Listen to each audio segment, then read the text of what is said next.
How to export 4K video in DaVinci Resolve 18.5. For this, go ahead and select a video.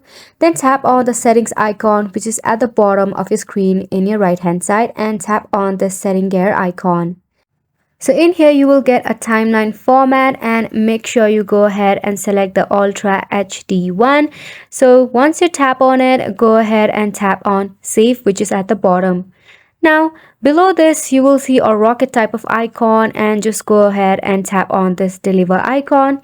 Now here you can write your file name and your location, and make sure that your resolution is in Ultra HD. If not, tap on this drop icon and select it.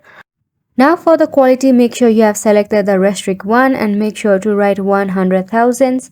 Then go ahead and select the option of add to render queue, and in your right hand side you will see that there is your project in queue, and just like that you'll be able to export your video in 4K. Make sure to give it a try, and thank you so much for watching.